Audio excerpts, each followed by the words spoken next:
also researched attorneys in general and have some curious career-based questions for you too if we have time. Okay. Perfect. So I appreciate your time, and I'm going to let them take over, okay? I'll be back in a little bit. Okay. Thanks. Alrighty. So our class has been reading The 57 Bus by Doshka Slater, and this week we finished up our book. In the book, a 16-year-old African American named Richard lights a 17-year-old skirt on fire. The victim in this story is named Sasha, who is agender. Sasha does not go by the pronouns he or she, but instead by the pronouns they, their, and them. When arrested and questioned, Richard admitted he was homophobic, although we later found out that he didn't actually know what homophobic meant, therefore he was not actually homophobic. This inaccurate confession made it so that he was charged for multiple hate crimes. Richard actually was a good kid who made a bad decision. He was peer pressured to light Sasha's skirt on fire, although he never told anybody this, and his peers that did the pressuring were never interviewed. When getting tried, Richard's family was able to pay for a private attorney. Throughout the book, Richard faced being charged as an adult and a maximum of a lifetime in prison. In the end, he was charged for 5 years in prison as a juvenile. Sasha, after going through many surgeries and weeks in the hospital, walked away with only a few scars on their legs. Okay. Oh, and my name's Valerie, that's Jake, and then that's Noah. Nice to meet you guys. Hi. Hi, am I still doing the first question? Yeah. All right. This is a book question. So this is the first one. Richard waits for nearly 2 years to get his sentence of 5 years in prison. It is normal to take this long. Wait. Is it normal to take this long to give a teenager their sentence when confirmed in jail? Why is this? Okay, I'm sorry. I'm having a really hard time hearing you. I think you're a little far from the mic. Yeah, probably am. There we go. Oh, that's better, All right. probably. Do you wanna read All it? right. Read. Richard waits for nearly 2 years to get his sentence of 5 years in prison. Is it normal to take this long to give a teenager their sentence when confirmed in jail? Why is this? Okay. I just want to make sure I understand your question. Are you asking is it 5 years in prison? Is long for a juvenile? No, we're saying he had to wait for nearly 2 years just to get his sentence in the first place. So we're Okay. asking if it's normal for it to take that long.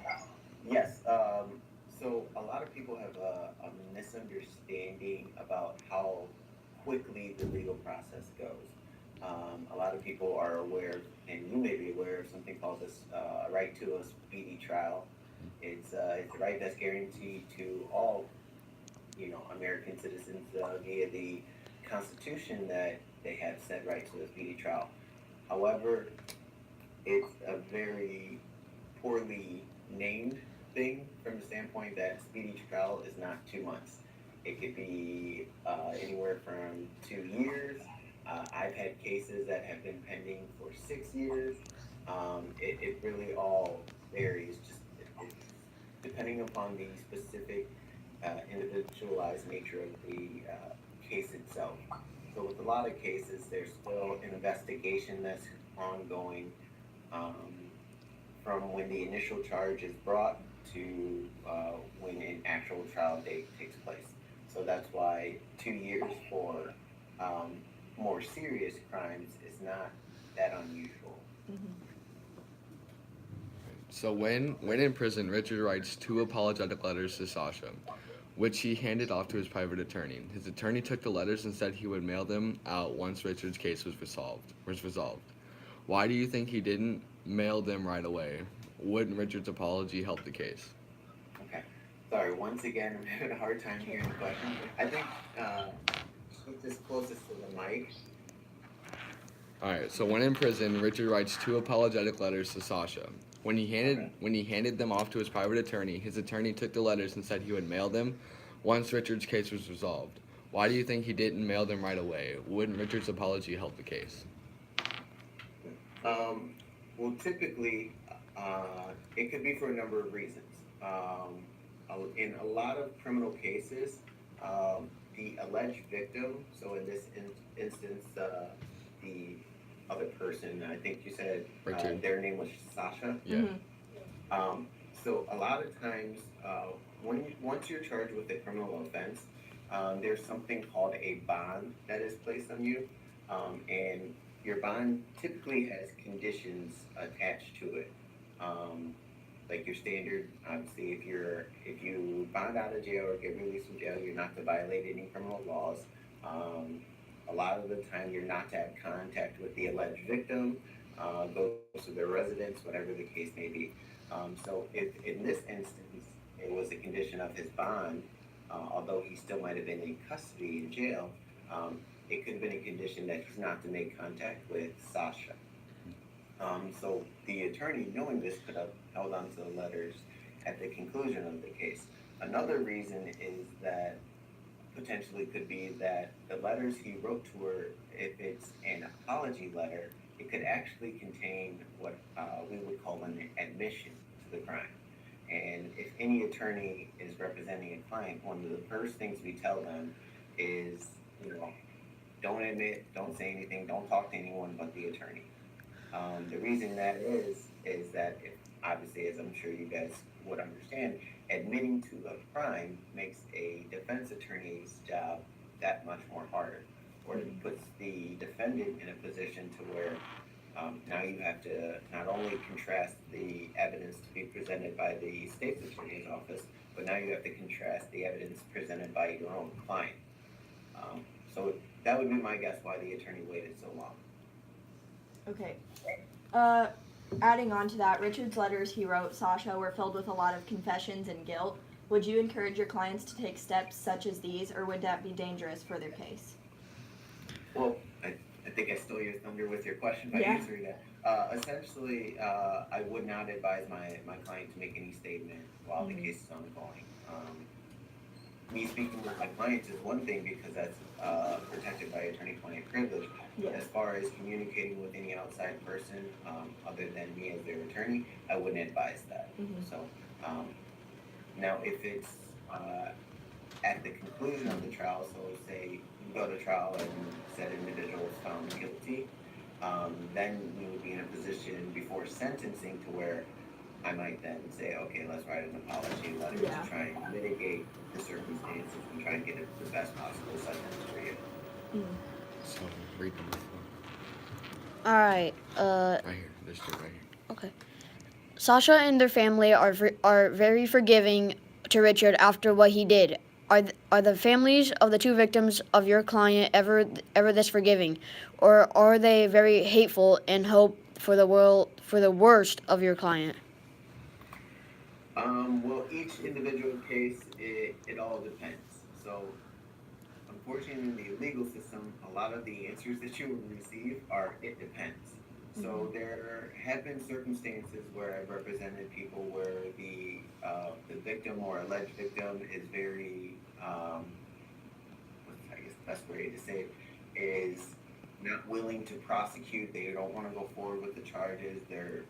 You can almost say forgiving in certain instances, where they just don't want to see anything bad happen to the defendant.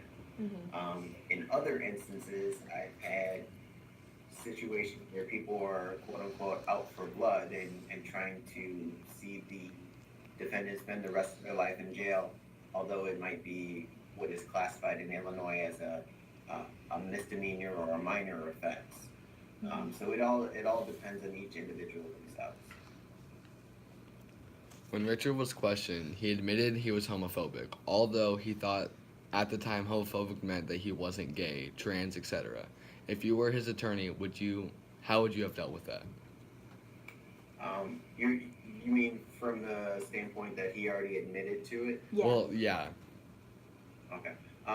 Well, first and foremost, any criminal defense attorney would advise any persons, and I'd advise you guys the same, that if you're ever in a situation where the police are questioning you, the first thing you should do is absolutely ask for an attorney. Even if you know you've done nothing wrong, or even if you believe you've done something wrong, you should always ask for an attorney. The reason being is that an attorney can protect your interests and make sure situations like this do not occur. So in this instance, while he admitted that he was homophobic and he didn't understand that, a prosecutor is not going to try and flesh that out to give him the benefit of the doubt.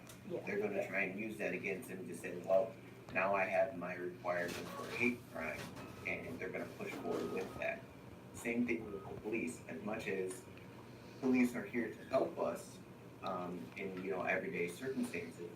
When it's believed by them that you're the perpetrator of a crime, then that kind of goes out the window. So that's why I would always advise people to right away ask for an attorney.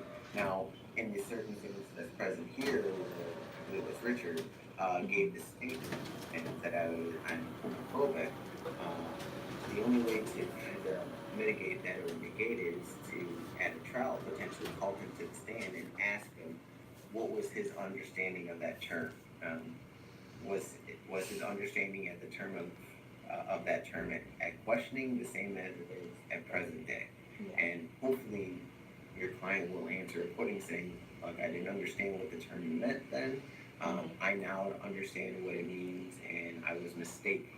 So when I admitted that I actually was not. Now that I understand what the definition of the term is." Mm-hmm. So in California, which is where this story takes place, Proposition 21 is a law that allows prosecutors to file charges against juveniles in adult court. Richard's attorney petitioned for him to be trialed in a juvenile court, but the request was denied. How do you feel about this proposition? And if you were Richard's attorney, would you have petitioned for him to be trialed in a juvenile court too? How old is he in the He's 16. story? 16. 16, okay. Well, of course, depending on anyone under the age of 18 or 16, 17, you always want them tried in juvenile court rather than adult court. The reason being is that the entire basis or the mindset, if you will, of the two courts differ drastically. So I can't really speak to California law because I'm an Illinois attorney, but in Illinois we do have a similar, it's not a proposition, it is an actual statute of law which dictates that for individuals who are 16 or 17 charged with certain types of crime, they're automatically tried as adults. There's no way to get around that. So if you're looking at charges of homicide, which is murder, as most people know, or I think you guys are old enough for me to be able to say this, but charges of like criminal sexual assault or aggravated battery using a firearm, those in Illinois are charges that are automatically charged, whether if an individual is 16 or 17, they're automatically charged as an adult. A large number of other more serious offenses, such as possession of a controlled substance, other forms of aggravated battery, theft, things like that, there's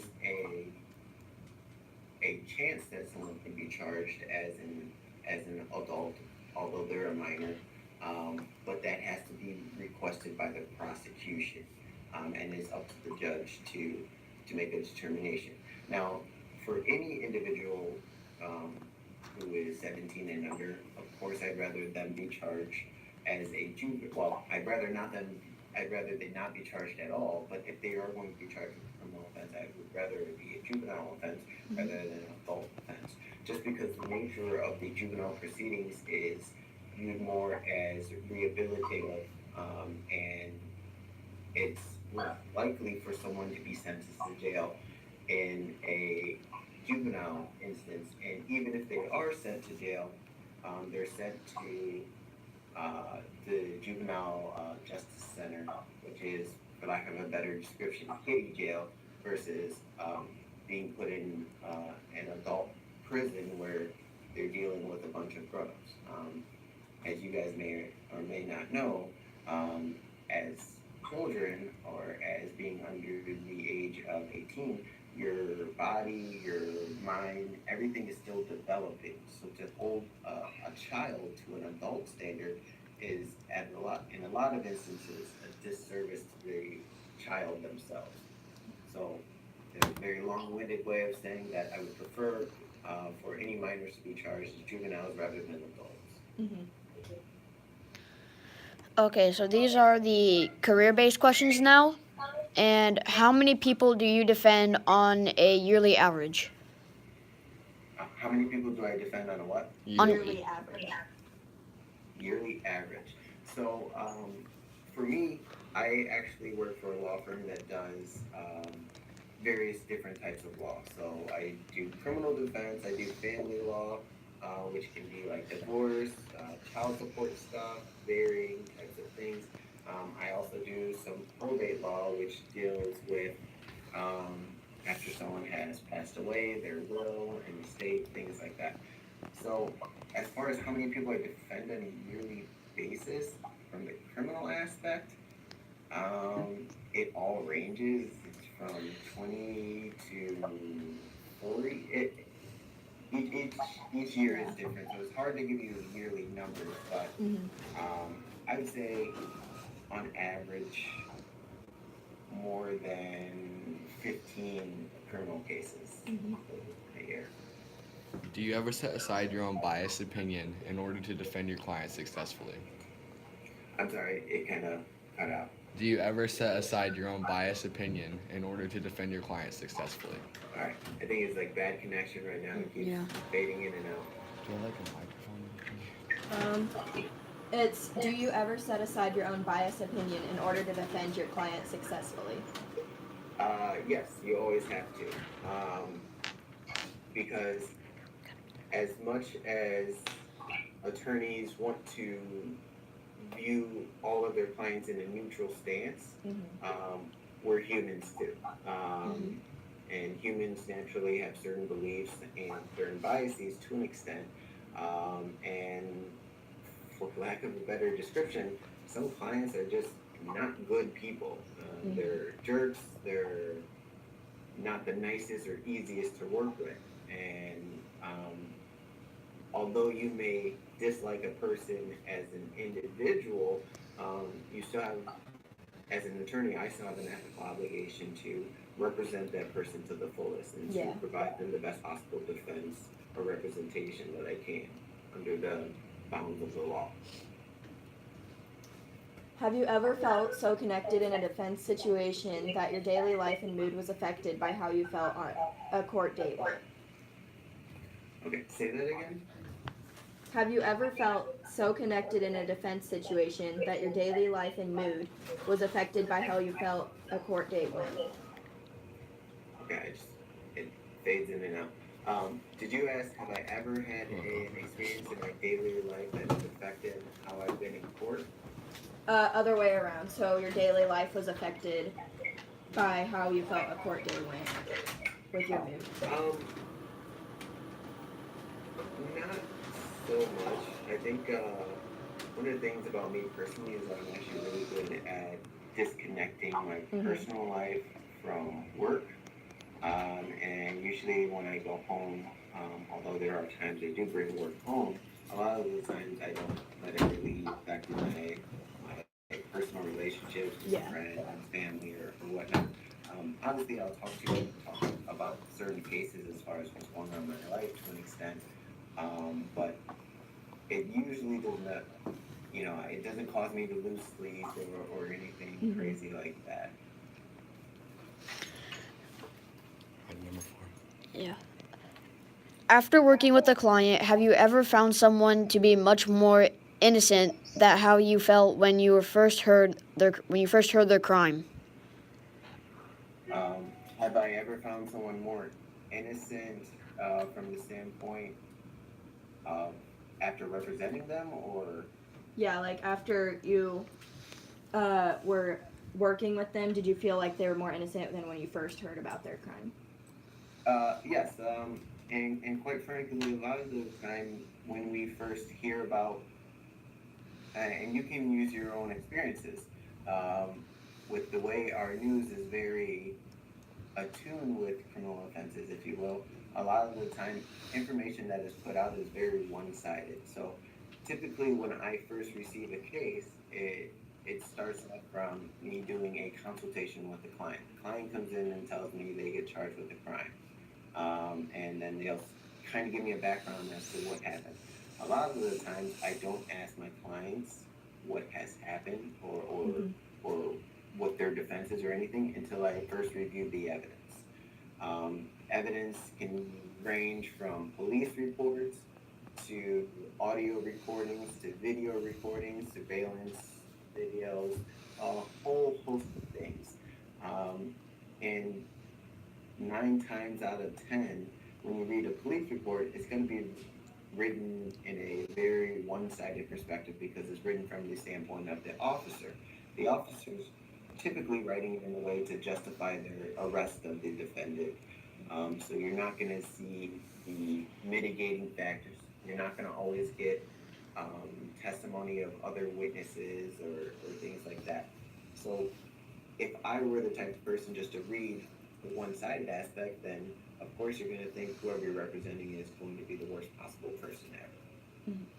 But then through the course of investigation and preparing for trial and looking at the facts presented, you actually learn who these people are. And one of the things that one learns as a defense attorney is that a lot of people who commit crimes, and I'm not saying everyone, a lot of people who commit crimes, that's not necessarily defining of them as, it doesn't define who they are as a person. So yes, there are some very bad people in this world who are going to be habitual criminals, and that's just going to be who they are for the rest of their life.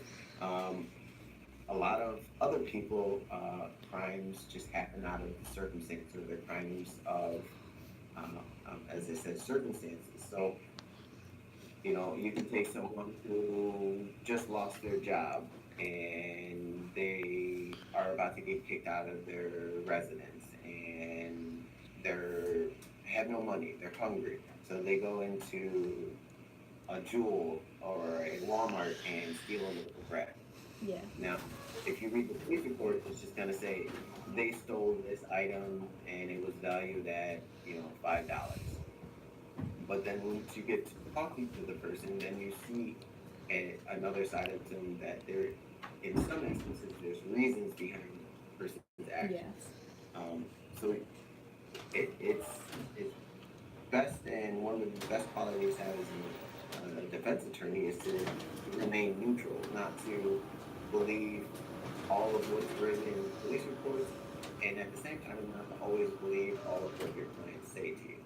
So it's just best to keep a very objectionist standpoint and just view everything in its totality and how it all interrelates with each other.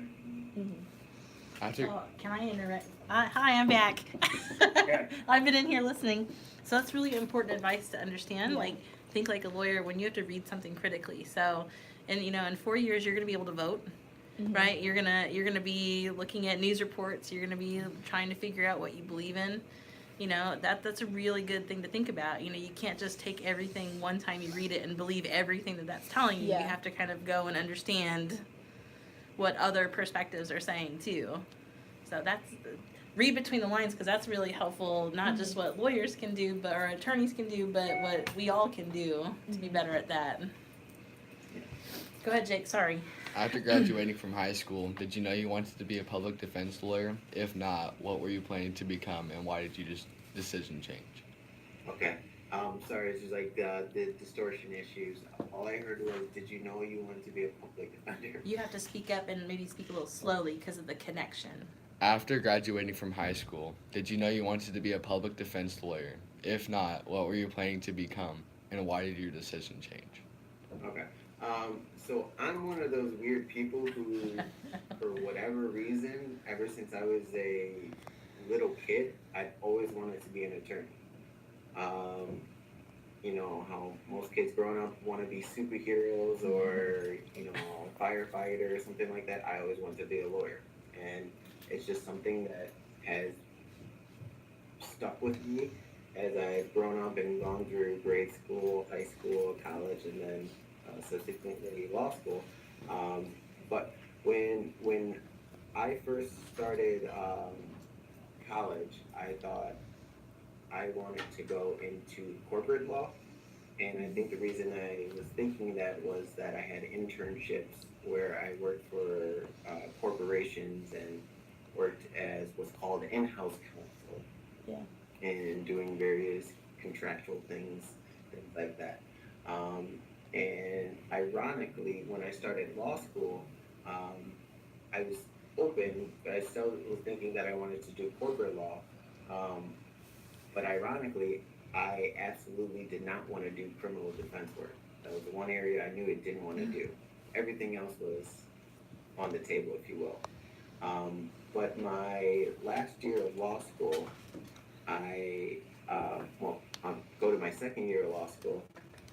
I took a trial advocacy class where that puts you in a courtroom and you get to argue various things. And I always knew I liked being in a courtroom. I liked to argue facts and essentially make up stuff, if you will. So I knew I liked that aspect of it. So it kind of pushed the notion of corporate law to the side because those attorneys don't go to court ever. They just work for the corporation they work for. So then my last year of law school, I actually did a clinic for a year where I represented juvenile defendants, or juvenile delinquents as they're referred to in Illinois. Minor children, kids your guys' age, charged with various crimes. And I actually loved it. I love the work that I did. I like being in court. I like being able to read and pick apart police reports and question people on the stand. So from that standpoint, I knew I wanted to start off working for the public defender's office because then, in my opinion, it gave me the best opportunity to court on a daily basis and to be able to learn how to appropriately practice law. So it was kind of an evolution in my professional growth, if you will, that I knew what I wanted to be as far as my career, but in what stage or in what way that would manifest, that was kind of fleshed out through my school.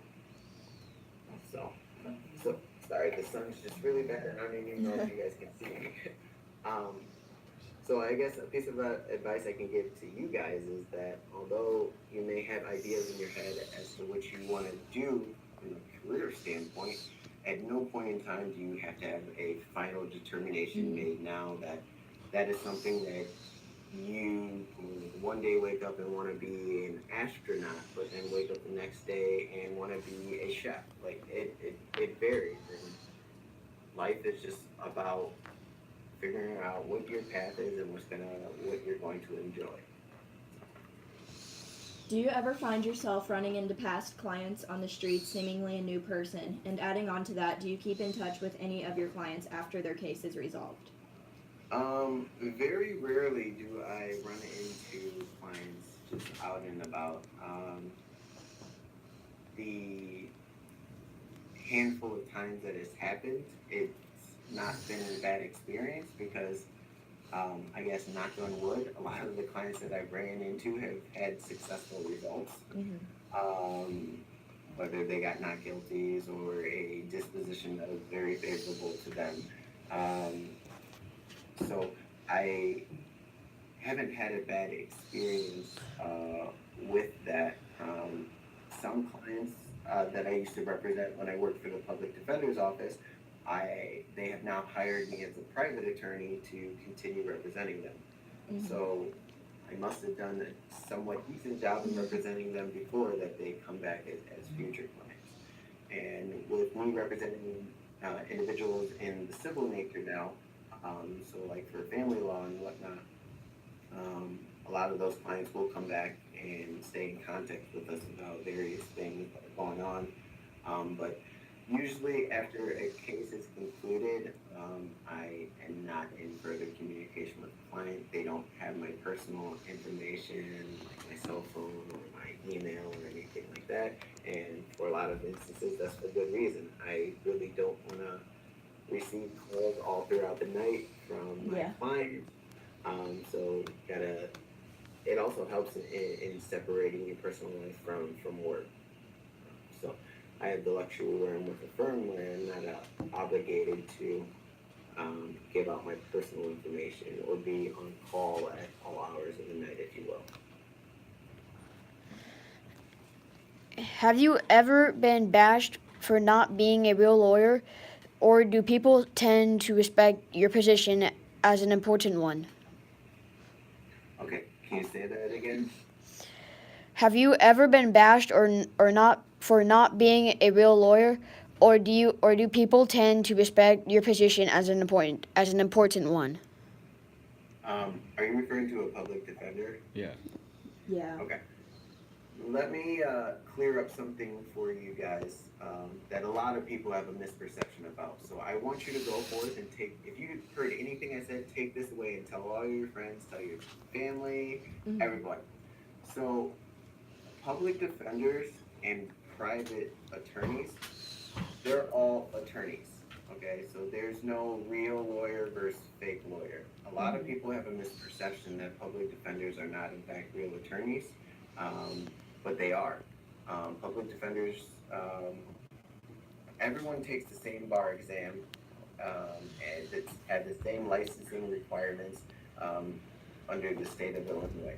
So for anyone to represent another person in court, they have to be a licensed attorney in accordance with the state of Illinois, and I'm pretty sure every other state in the United States is the same way.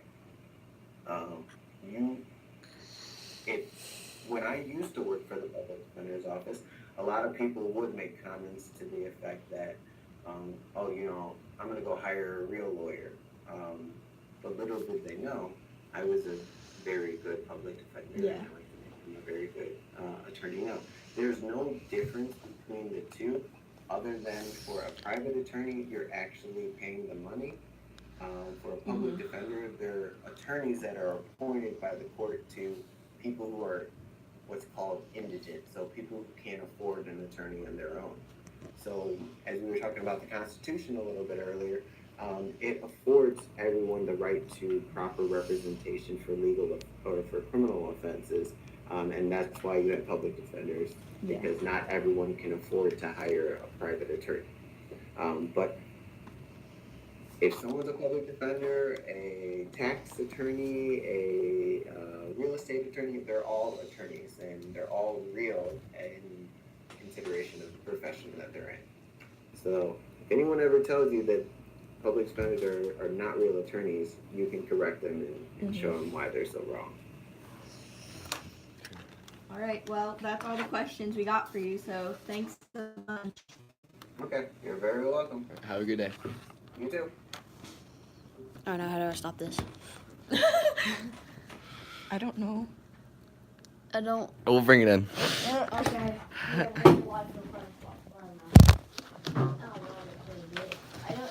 In my head, Is it still on? Yeah. Looking straight at us. Yeah, we gotta ask Miss Bonner. Hello. I don't know. I'm just chilling here. People are gonna see the end of this and be like, oh.